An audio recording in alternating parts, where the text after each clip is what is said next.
Bom dia, vamos começar o show de hoje. Estamos no capítulo 17, na página 254. Nós estamos vendo simplesmente, dentro de tudo, como que a gente tem que aproveitar nossa fé para aproveitar, nos conectar com Hashem num nível muito mais importante, ao ponto que muitas vezes a gente mesmo que, sem perceber, provocamos e atraímos coisas negativas sobre nós.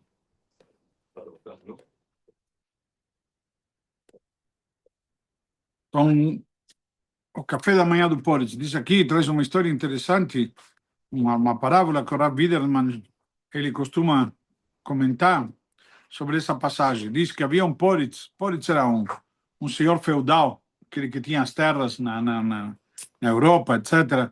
E que certo dia ele entrou na casa de um Yehudi dizendo que faria ali seu desjejum. Então o homem providenciou a refeição, mas quando serviu o Poritz, este perguntou: onde está o queijo suíço que costumo comer todas as manhãs? O judeu se desculpou, dizendo que não tinha a iguaria na sua humilde casa. Então, como punição, levou 20 chicotadas.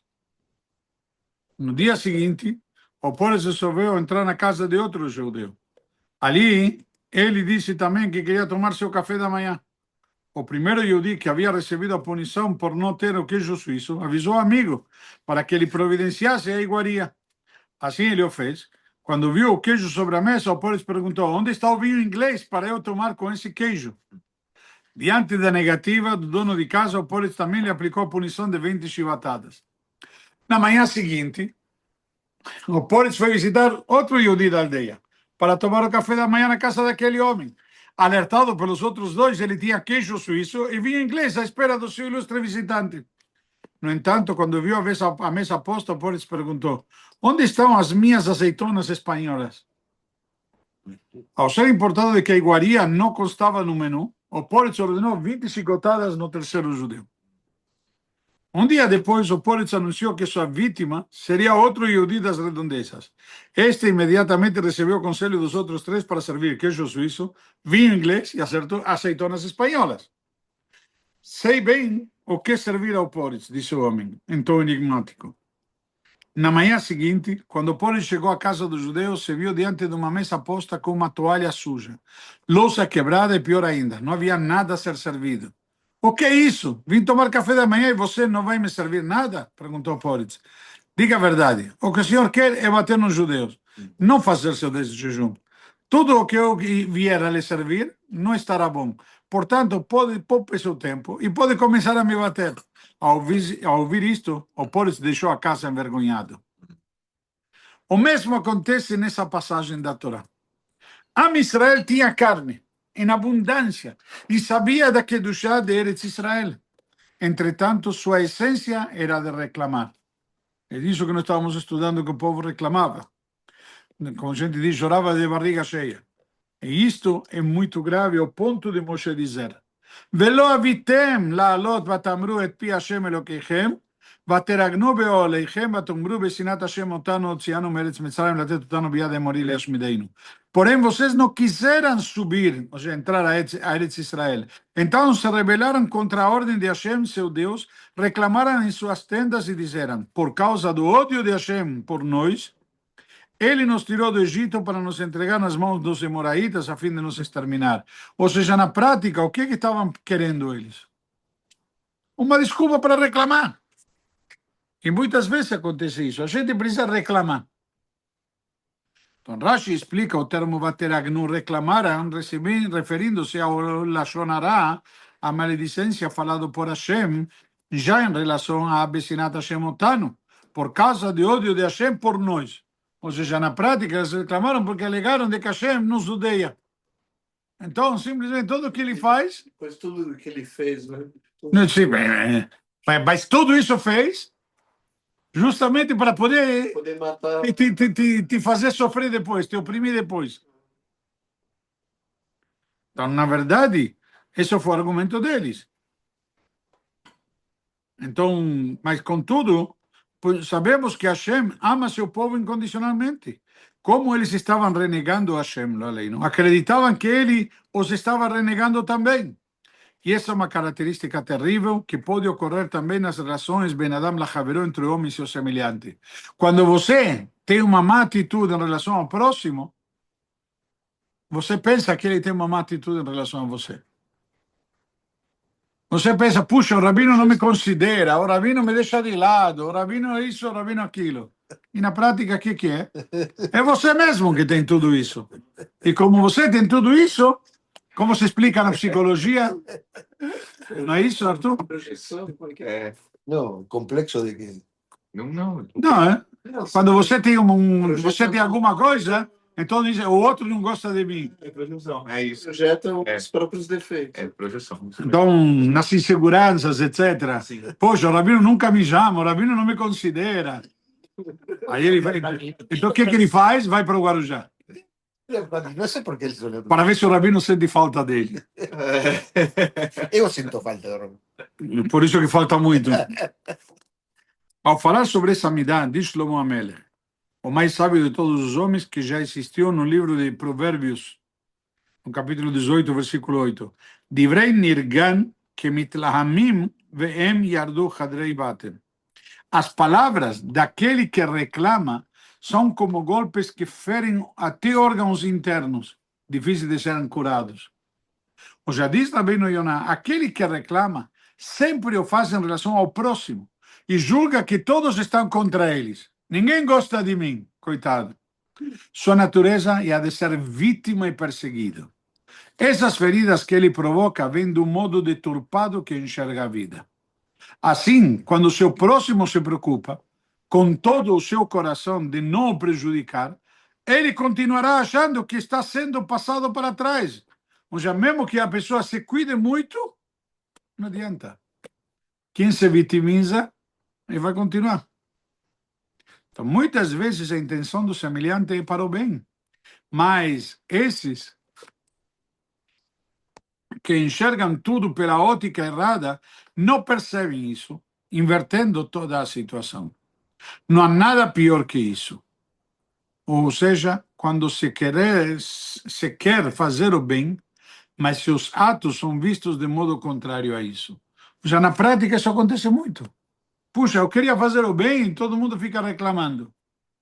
Que na prática existe também, muitas vezes, a questão de que as pessoas estão com, não sei se a palavra é complexo, mas com uma situação muito errada a eles mesmos. Então, quem tem esse tipo de características sofre de algo gravíssimo. E as consequências podem ser terríveis.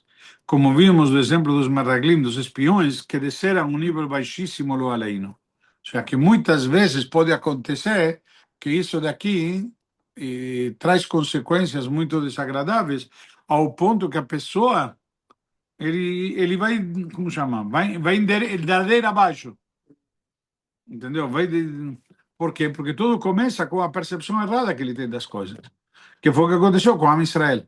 Ah, Deus nos odeia. Por isso nos tirou do Egito. Por isso. Tudo para quê? Porque nos odeia. Sabe? Vítima. Para matar no caminho. Então, na prática, diz Shlomo Amelech, como trazido por Rav Victor Miller no livro de Mishlei de Provérbios, Vesoned bedavar mafrid aluf. Quem reclama sem parar, se separa do governante, do Hashem. Ou seja, ninguém, nem sua família, vizinhos, amigos, consegue ficar do lado de alguém assim. Pois ele só reclama de tudo e de todos. Ou seja, a pessoa que só reclama o tempo inteiro, o que acaba fazendo? Afastar pessoas. Que você quer ficar do lado de um homem que o tempo inteiro está reclamando? Ninguém quer isso. Então, onde quer que esteja, em casa, na sinagoga, no trabalho, ele está reclamando. Então, o que acontece? Em todos esses ambientes também consegue afastar as pessoas.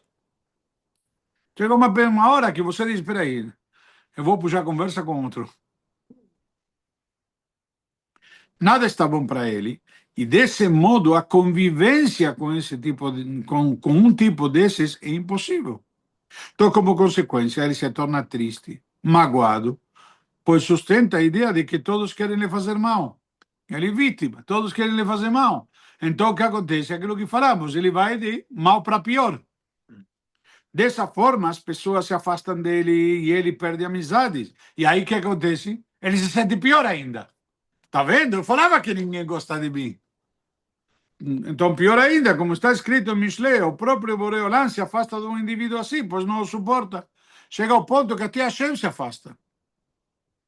Porque, de fato, você, além de tudo, também é ingrato. Com tudo que a gente dá, você sempre... Ah, mas a gente não me dá nada. Tem quem vai reclamar disso. Então, esse tipo de pessoa está sempre emburrado, com um semblante triste, já que não reconhece as bondades que Hashem lhe envia e possui argumento contra todos. Então é um pobre coitado. Então não interessa o que ele não tem nada.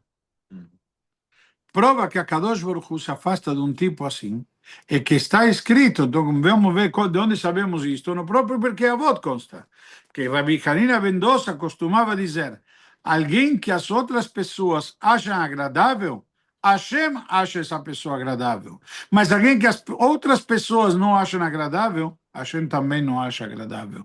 Então, se você consegue afastar as pessoas, também Hashem vai se afastar. Ou seja, se a pessoa é querida aqui embaixo, ela também o será lá em cima. E ao contrário, a mesma coisa é verdadeiro, Laleino. Que quem na prática não é querido aqui embaixo, não é querido lá em cima. Ah, eu tenho, Hã? tem um motivo muito grande. Não, mas... Então, completa a vida, Rabbi Victor Miller.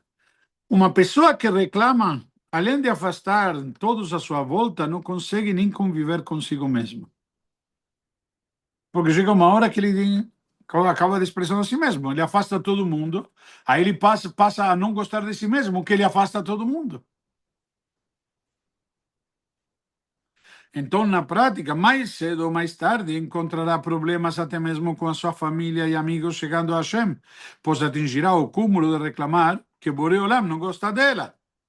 O pior de tudo é que seu comportamento é contagioso e exerce pressão em todos ao seu redor. Então, na prática, surge uma pergunta interessante. Como pode ser? O rei Davi, por outro lado, diz: Avivi, minhas avuni Hashem minhas feini, meu pai e minha mãe me abandonaram, mas Hashem recolheu. Como pode ser? Quando você quer se aproximar de Hashem. Agora, quando você acha que você afasta todo mundo, não é que teu pai e tua mãe te abandonaram no sentido que você os afastou. No sentido que você afasta todo mundo, então se ninguém suporta estar com você, essa questão, Hashem não gostará de também estar com você. Você é uma companhia desagradável.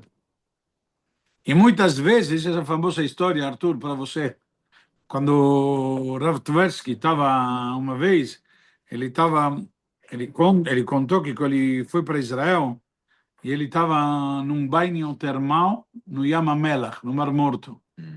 E tinha lá um tratamento que tinha que ficar 15 minutos sozinho em banho, nessas águas termais, e fica numa sala, fechado durante 15 minutos sozinho. E o pior de tudo, Deus tocou para ele ficar com a pessoa mais horrível que ele podia ter. Ele mesmo. Ele mesmo. A pessoa mais detestável. E aí foi que ele decidiu dar virada na vida dele. Porque ele percebeu quanto que ele tinha se tornado detestável para ele mesmo. E aí ele decidiu mudar o rumo da vida dele. Na prática, muitas vezes a gente vê que a gente fica sozinho, a gente não consegue.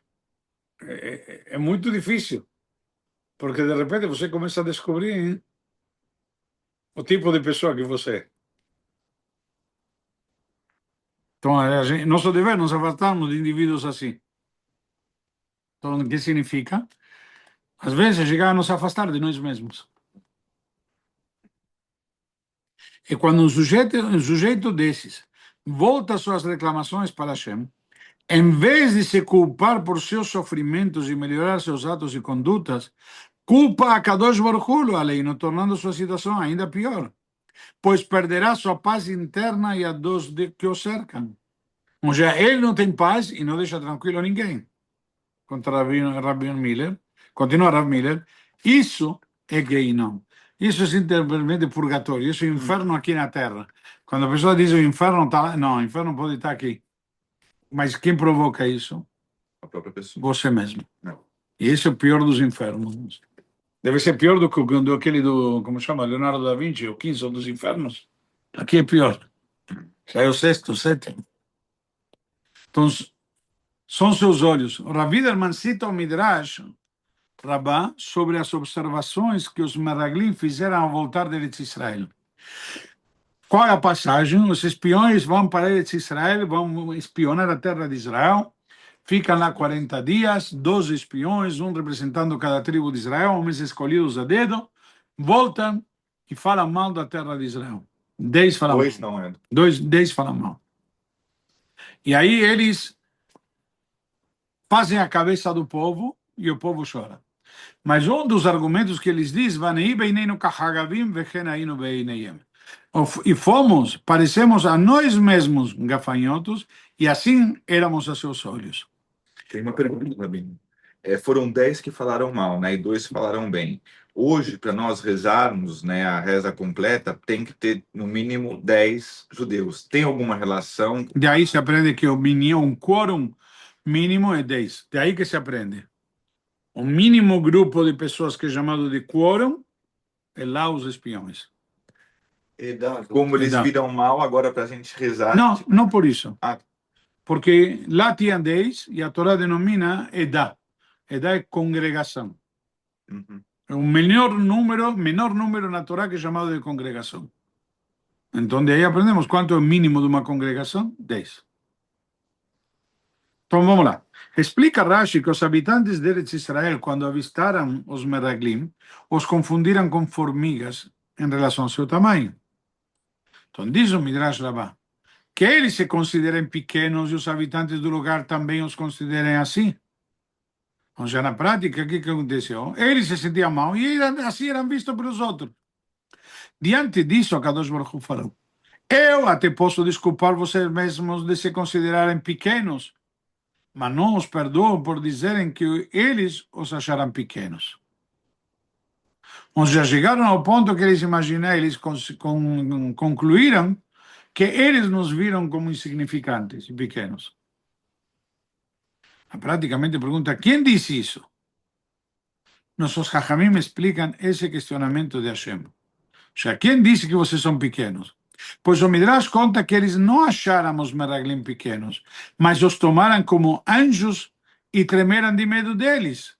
Ou seja, quando o Midrash fala disso, dessa situação, então na prática está escrito lá que eles, os habitantes da terra, viram os Yehudim como anjos e ficaram com medo deles. Então, entretanto, aqui parece haver uma contradição, pois como vimos acima, Rashi diz que os habitantes, quando viram os espiões, os tomaram por formigas. Então, qual a contradição? Você diz que eles nos viram como formigas. E o Midrash diz que eles os viram como anjos que impunham respeito, medo, etc. Há uma diferença, não? Então, escreve Rav Widerman o seguinte machado para esclarecer essa aparente discordância. Então, ele vai trazer aqui uma parábola para entender essa discordância. Um homem cuja vida era reclamar de tudo e de todos, vivia sozinho no seu mundo.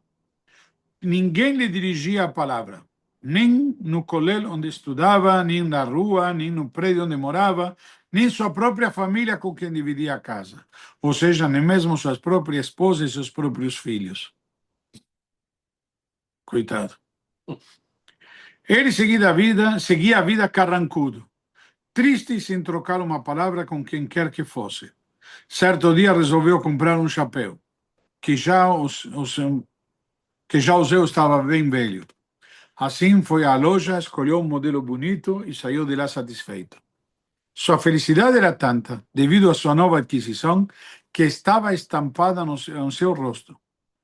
Um garotinho se aproximou e pediu que ele o ajudasse a atravessar a rua. O que ele fez de bom grau. Depois chegou a seu prédio, sendo saudado pelo vizinho. Ao entrar em casa, foi recebido com alegria pelos filhos e pela esposa. Todos estavam surpresos com seu semblante alegre. Perguntaram o que havia acontecido e ele apontou para cima. Ninguém entendeu nada. E ele continuava a apontar para sua cabeça, mas ninguém compreendia o motivo de sua felicidade. Até que ele disse que havia comprado um chapéu novo. Querido, você ainda está usando seu chapéu, seu velho chapéu. A esposa alertou o marido, que, sem se dar conta, esqueceu seu chapéu novo na loja. Dessa história, aprendemos que a pessoa influencia e faz o modo que os outros o veem, segundo o que ela própria enxerga sobre si, ou seja, o que ele projeta, como falamos antes. Por conseguinte, se estivermos bem conosco, todos nos verão da mesma maneira.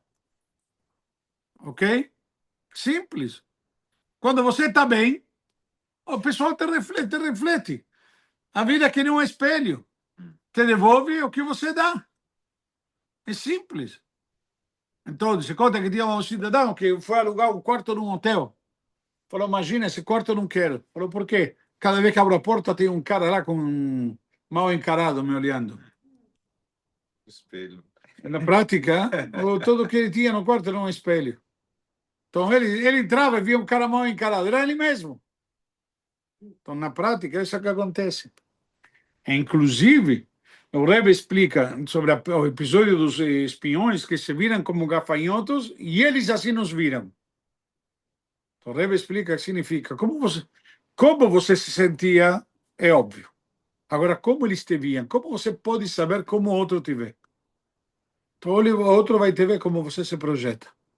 Se você se projeta como um gafanhoto, eles vão ver um gafanhoto. Agora, se você se projeta como alguém com autoridade, com posicionamento, com dignidade, com autoestima, isso que eles vão ver. Então, as pessoas vão ver o que você mesmo está mostrando a elas. E desse modo a confiança de Hashem aos Meraglim foi. Sabe por que vocês ouviram que eles os compararam com formigas? Porque vocês próprios se acham assim. Pequenos e indefensos como formigas. Agora, se sentir pequeno e indefenso, a gente está do teu lado. A gente te tirou do Egito, te abriu o mar, te deu maná, tudo o que te fez. E você se acha aqui. Entendeu? Só pelo mérito, se você pensa, puxa, se a gente me fez tudo isso, é porque não sou tão pouca coisa. Assim é quem reclama de tudo. Sempre vai deturpar os fatos para que pareçam provas de que ninguém o compreende ou gosta dele. O cara que se vitimiza. Ah, na escola não gostavam de mim, meus amigos. E ele joga a culpa em todo mundo. Para de ser vítima. Pode ser que você foi maltratado. Pode ser. Mas você tem a opção. O que fazer com isso? Certo? Sim. Concorda como psicólogo aí? Sim. Entretanto, se mudar... Totalmente. Entretanto, se mudar sua autoestima, realizando um trabalho de dentro para fora, a exemplo do ex-carrancudo do nosso machão anterior, tudo se transformará ao seu redor para melhor. Como sabemos, a colle tová, tudo para o bem. Então, mesmo uma adversidade pode te demonstrar a força interior que você tem. E, Rabino, essa é uma das nossas maiores características. A A resiliência. gente tudo para se vitimizar, só que a gente sempre tenta tirar o melhor, né, das piores situações. Foi justamente... seguir em frente e crescer, né? Mas é simples. Isso daqui é uma realidade. Essa característica, por isso que muitas vezes os povos nos olham. A gente, Israel era para ter sumido na história há muito tempo, se fosse pela lógica humana. Entendeu? Mas a gente não se vitimiza. A gente, ao invés de, depois de tudo que passou no Holocausto, ao invés de construir túneis para fazer guerras, a gente construiu praças, hospitais, escolas, universidades e prosperou. É simples, é isso que... A pergunta é o que você faz? Você tem o limão, vai fazer uma limonada ou vai ficar chorando que está cedo? Depende de você. Em Bnei Brak há um seminário de meninas chamados Orachaim, que conta com quase 5.000 alunas, na sua grande maioria sefaradim, fundado pelo Rav Eliezer Ben David, avô materno da esposa do autor. ok? Na verdade, essa instituição Rahaim é muito famosa em Bnei Brak. O Rav Eliezer Ben David era rabino na Argentina. Depois foi os últimos anos em Israel. Sogro do rabino Dishi. Para manter a instituição, o Rav Pardo, que era o diretor que dirigia a escola, costumava correr o mundo. Entre os países que visitava estavam os Estados Unidos. Há cerca de 40 anos, em um período extremamente especial, em que ele precisava de muito dinheiro, assim que o avião aterrissou em território americano, ele foi acometido por uma febre que só aumentava. Ele passou dias de cama, triste por não conseguir ir atrás de patrocinadores para sua instituição, que era o motivo da sua viagem. Cada minuto contava. Ele não entendia o porquê da sua enfermidade, já que estava viajando com uma mitzvah, e é sabido que Hashem protege aquele que deixa suas casas com esse objetivo. Então, como a situação foi se agravando, um médico foi chamado para atendê-lo. Ao examiná-lo, o doutor notou, vendo seu tzitzit, que se tratava de um judeu ortodoxo. Ainda há judeus que usam esse tzitzit? Lembro disso do tempo em que vivia na aldeia onde nasci na Europa. Perguntou ao médico, que também era Yehudi, obviamente. Quando ouviu a pergunta, o Rav entendeu o motivo de ter adoecido, para aproximar aquele homem aos caminhos de Hashem. Até aqui, na América, há judeus que usam tzitzit. Você não sabe disso? Vou lhe dar um presente que costumo entregar aos doadores que ajudam a minha instituição, diz o Rav, indo até a sua mala e pegando um par de tefilim para dar ao médico. Vou lhe dar esses tefilim, com a condição de que você tente usá-los todos os dias, observou o rabino. E assim o médico prometeu. Depois de alguns dias, Rav Pardo se sentiu melhor e saiu à procura de doadores para sua instituição. Baruch Hashem conseguiu a quantia necessária e voltou para Eretz Israel. Os anos se passaram e o Rav se esqueceu daquele episódio com o doutor. Certo dia, o interfone de sua sala no seminário Rahaim tocou e a secretária disse que havia um senhor ali que queria vê-lo. Quando o homem entrou na sua sala, o Rav reconheceu que se tratava daquele médico.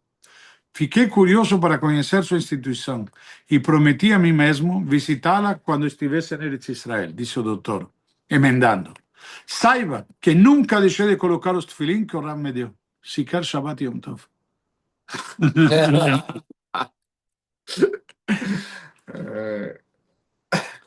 Em seguida, o rabino o levou para conhecer o seminário.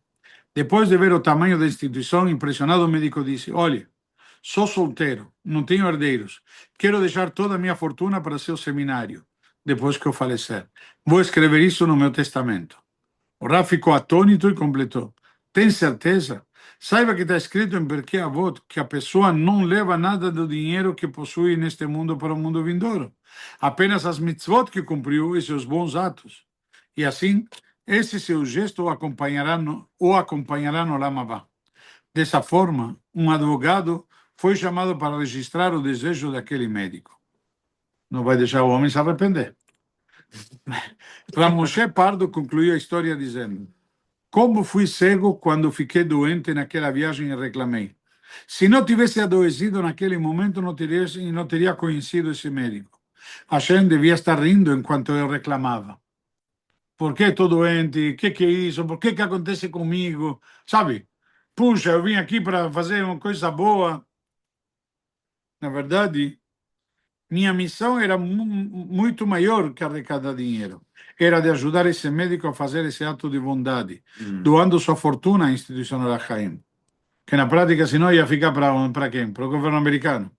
O que de início parecia ser Hashem agindo com sua característica de din, na verdade era seu Rahamim que estava atuando. Em vez de justiça e decreto severo, era simplesmente a piedade que estava agindo naquele momento. Que tenhamos a força de não reclamarmos de nossos infortúnios do dia a dia e que possamos nos afastar dessa má característica, que, lo além, podem nos levar a caminhos inimagináveis, no mau sentido. Nas próximas páginas vamos aprender a usar ferramentas para nos distanciarmos desse comportamento, pois ficar reclamando não somente que é ruim, sino que atrai também coisas muito negativas, como falamos. além do mais, não nos permite reconhecer todas as coisas boas que temos. Sim, Chico, muito Bom dia. Obrigado.